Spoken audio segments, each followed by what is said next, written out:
네, 드림스탁 나온 시간으로 함께 넘어오셨습니다. 오늘 함께 해주실 분은 멀린 78의 이민우 대표입니다. 대표님 안녕하세요. 안녕하십니까. 오늘 오시기 전에 뭐 네, 하다가 오셨습니까? 이발하고 왔습니다.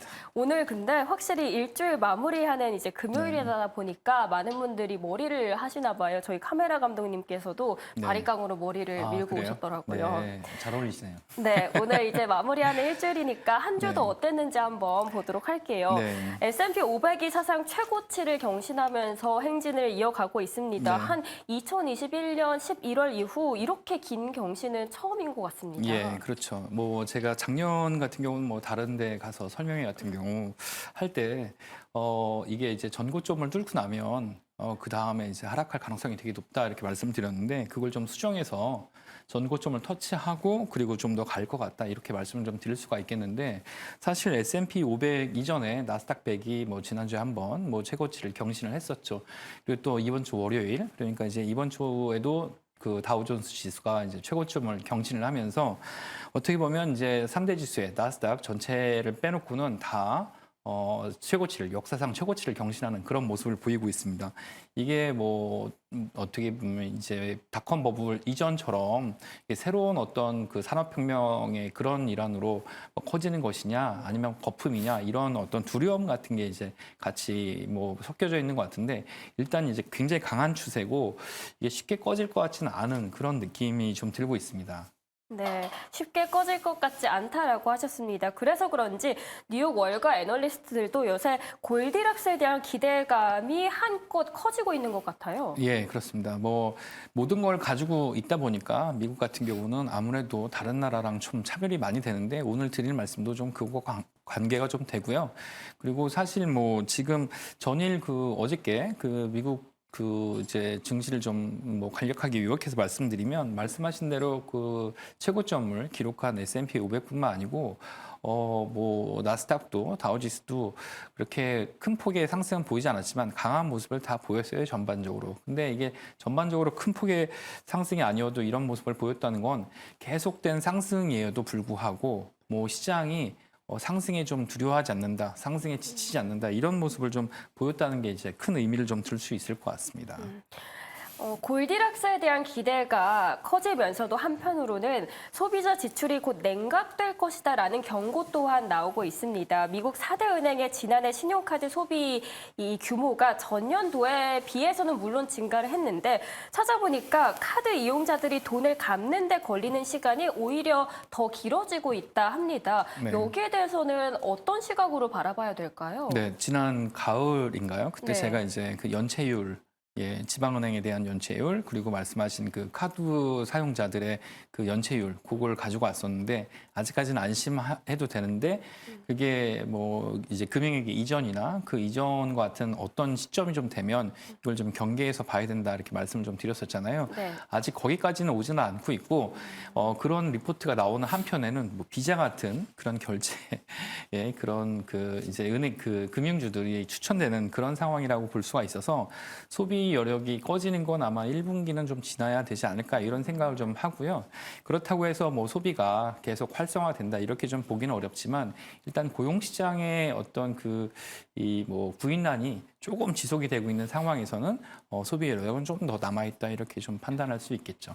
소비 여력이 그래도 좀 남아 있어서 그런지 어제 발표되었던 GDP 성장률도 네. 좋게 탄탄하다. 아직 미국 버틸만 하다라는 네. 거를 방지해 줬습니다. 네, 버틸만 한 건 이제 우리나라나 다른 나라인 것 같고 너무 좋은 것 같다 이런 네. 얘기를 하는데 실제로 이제 물어보면 거기도 똑같은 얘기를 합니다. 너무 비싸고 모든 게 비싸고 안 비싼 게 하나도 없다.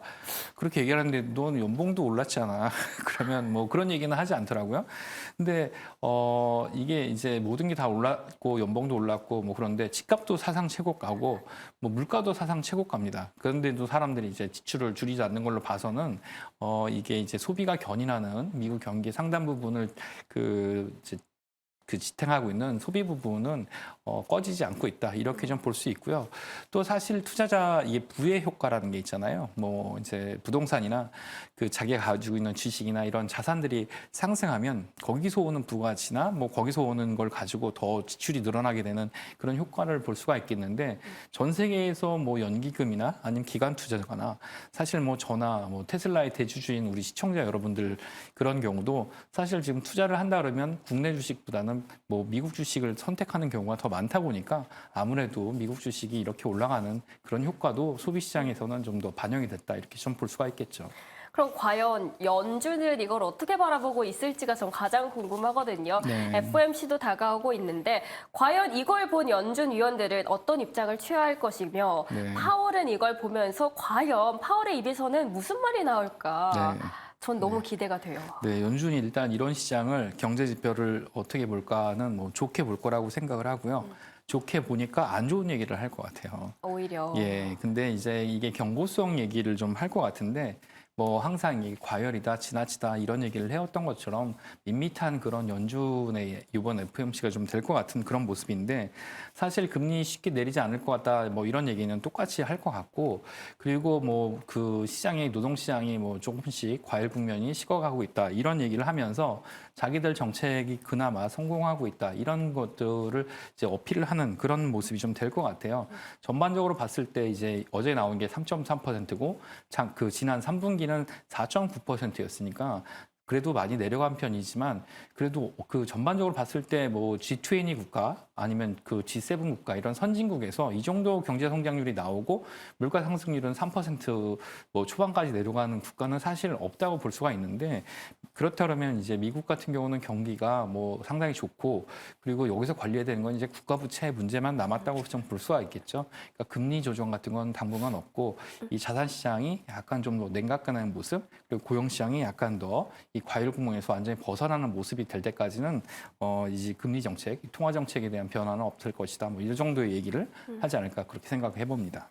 FOMC에서는 아직 금리 결정이 나지 않았지만 유럽 쪽에서는 났습니다. ECB 네. 통화 정책 회의가 있었고 이날 기준금리, 정책금리를 동결했죠. 네네. 기준금리하고 정책금리 동결한 가장 큰 이유는 뭐 이제 더 이상 유럽도 인플레이션에 대한 걱정이 없다 이렇게 얘기를 하는 것 같은데 뭐 어느 때보다 뭐 따뜻한 겨울이었다 뭐 이렇게 얘기를 하는 것도 영향이 좀 있는 것 같아요. 그동안 이제 유럽 지역의 가장 큰 이제 고민이었던 에너지 가격이 가장 큰 문제였죠.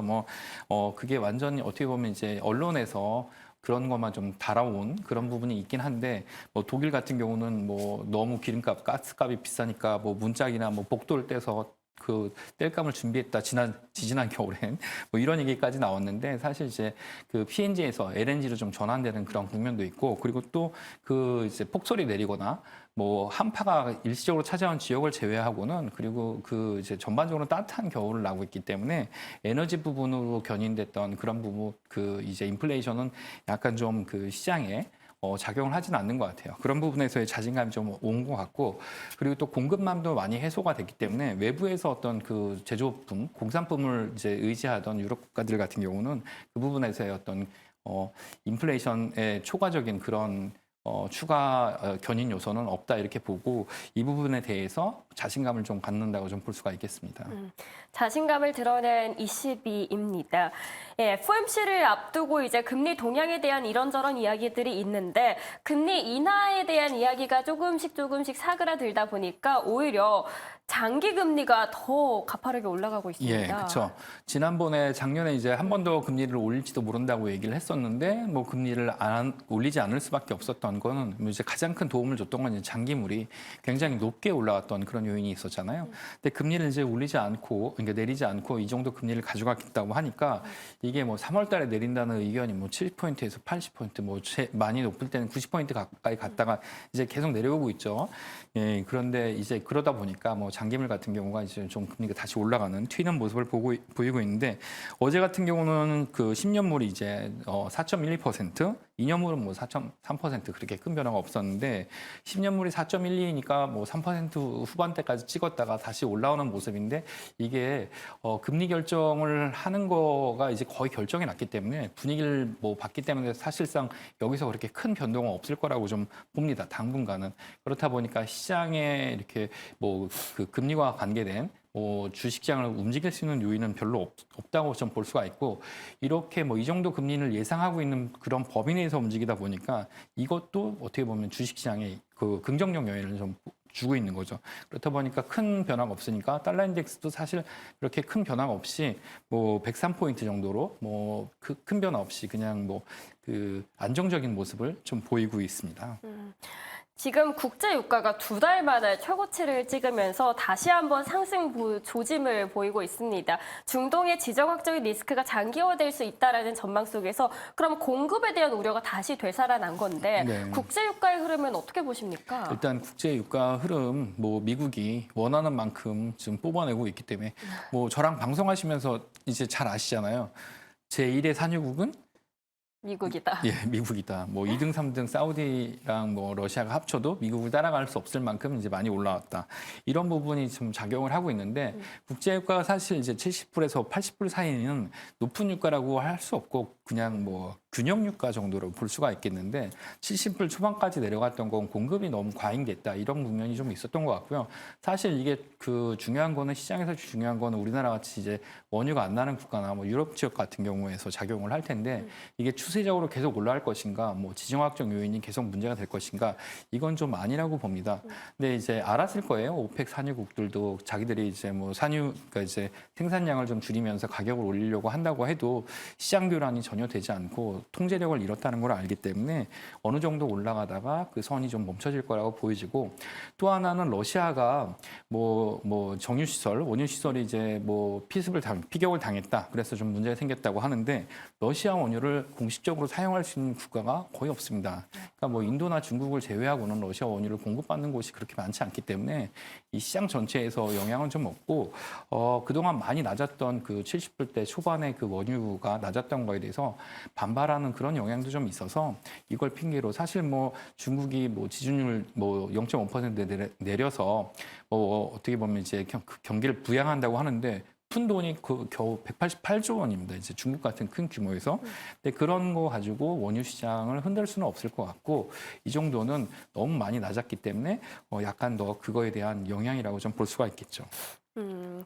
저희가 이제 올해 쭉 기업들의 실적 발표도 나오고 있어서 기업들별로 하나씩 살펴보도록 할 텐데요.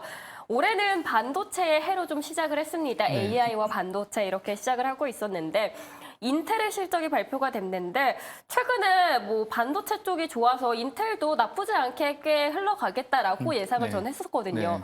근데 인텔이 CPU 시장이 위축되고 있다라고 한다는 점이 좀 알려지면서 실적에 대한 실망감을 안겨졌고 거기에 대해서 시간외에서 뭐 11%나 네. 내려갔는데 이게 데이터 센터의 AI 칩, 그러니까 GPU 사용이 급증하고 있기 때문인 건가요? 네, 그렇죠. 뭐 그것도 좀 있고 일단 기본적으로 첫 번째 이유는 인텔 자체 내부적으로도 자기들이 좀 안 된다는 걸 알았던 것 같아요. 뭐 예상치로 내놨던 그 숫자도 굉장히 적었는데다가 뭐 물론 실적이 나빴다고 볼 수는 없습니다.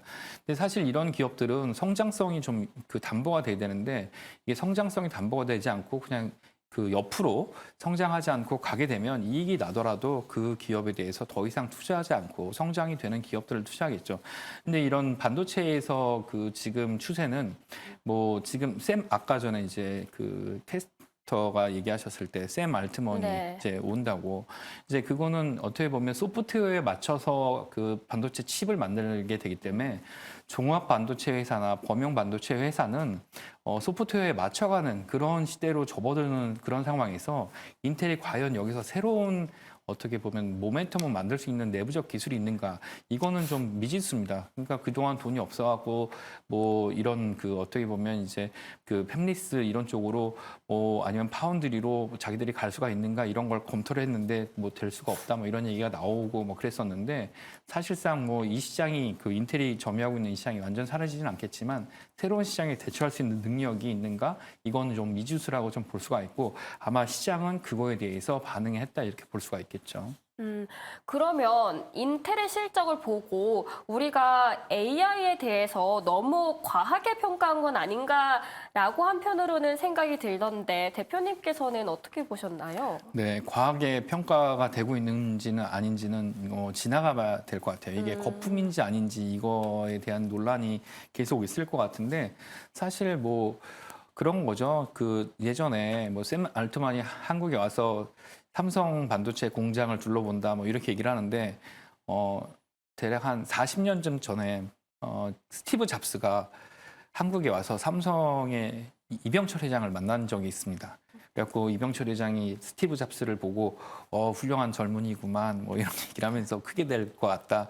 뭐 IBM과 견줄 만한 회사를 갖겠네 뭐 이런 얘기를 하고 또 스티브 잡스는 맥킨토시 들어갈 반도체 같은 거 공급받으려고 왔었는데 그때 이제 삼성은 적자 기업이었죠. 반도체가 제대로 된 반도체를 만드는 회사는 아니었었는데 근데 이제 둘이 서로 알아본 거죠. 그때 이제 잘 손을 잡았으면 근데 지금 뭐 비슷한 그런 상황이 벌어지고 있다고 보는 거죠. 그러니까 여기서 어느 쪽으로 그 이제 줄을 잘 서냐에 따라서 달라지는 거지만 사실 그때부터 뭐 스티브 잡스의 뭐 그 애플이 계속 성장을 했냐 그건 또 아닙니다. 그러니까 지금 AI가 뭐 일상으로 굉장히 많이 파고들고 특히 또 온 디바이스로 접어들면서 다른 때보다 더 그 소비자들한테 더 깊이 들어올 수 있다고 보지만 이게 생각했던 것보다 결과적으로는 이만큼 쓸 수가 없을 수도 있다. 이렇게 보게 된다 그러면 이게 거품은 꺼지게 될 수밖에 없을 겁니다. 사실 근데 거품은 지나고 나서야 알 수 있는 거라서 아직까지 이 그 쏠림은 성장성이 있는 쏠림은 계속 이쪽으로 간다고 볼 수가 있겠죠. 이번에 항공주 한번 여쭤볼게요. 아메리칸 에어라인의 실적이 있었고요. 시장 예상을 웃돈 실적에 주가가 10%나 급등을 했습니다. 그게 네. 뭐냐면 올해 실적이 낙관적이고 앞으로 여행 수요가 더더 증가할 것이다라는 네. 앞으로를 보는 가이던스였는데 이 아메리칸 에어라인과 전반적인 항공주에 대해서는 어떻게 보셨나요? 네, 일단 항공 수요에 대해서 작년 말부터 올해 항공 수요에 대해서 나왔던 여러 가지 전망들을 보니까 2018년부터 2020년까지의 항공 수요보다 더 높을 것이다. 뭐 이런 전망들이 나왔어요. 이제 올 여름에 굉장히 많이 여행들을 갈 거라고 예상을 하고 있는 거죠. 그렇다 보니까 이제 그 대서양을 넘어가거나 태평양을 건너가는 이제 미국 항공사들, 미국 국적기들이 굉장히 좋은 실적을 거둘 거라는 그런 긍정적 전망들이 나오고 있고 실제로 되게 많은 뭐 이제 미국인들 같은 경우는 설문조사를 해도 올 여름은 해외에서 보낼 것이다. 이런 대답을 하는 설문도 있었어요. 그러니까 아마 이게 시장에 좀 반영이 됐다고 좀 볼 수가 있겠죠. 우리 증시와 다른 미국 증시 좀 차별화 양상을 보여주고 있고 디커플링을 보여주고 있는데 미국 증시에서는 좀 더 거품이 꼈다라고 봐야 될까요, 대표님? 그게 미국 증시의 돈이 거품은 사실 지나봐야 되는데 제가 네. 이제 거품 얘기하면 2000년 초반에 그 닷컴 버블 때 저는 뭐 그런 주식 사지는 못했지만 사실 그때 2000년 초반에 대표적 종목들은 미국의 이제 그런 시스템 회사들이었는데 뭐 예를 들어서 뭐 시스코 같은 회사들, 뭐 한국의 정보통신 같은 회사들 이런 회사들이었는데 그때는 이제 해외에서 주식 주문을 할 수는 없었어요. 보통 이제 뭐 제가 근무했던 그 그룹에 그 회사들도 사실 나중에 뭐 3,000원까지 내려가긴 했지만 17만 원 이상의 거래되다가 3천 원에 내려갔으니까 굉장히 많이 내려갔었죠. 근데 그거는 지나고 나야 알 수 있는 거라고 할 수가 있고 그리고 또 그 지금 아까 초반에 말씀드린 것처럼 굉장히 많은 자본들이 전 세계에서 이제 성장성 있는 기업을 찾다 보니까 지금 누구나 다 사용할 수 있는 범용성 있는 그런 소프트웨어이자 디바이스로 찾다 보니까 이제 AI 쪽으로 가고 그것과 관련된 이제 빅테크로 가다 보니까 그런 영향이라고 좀 볼 수가 있어요.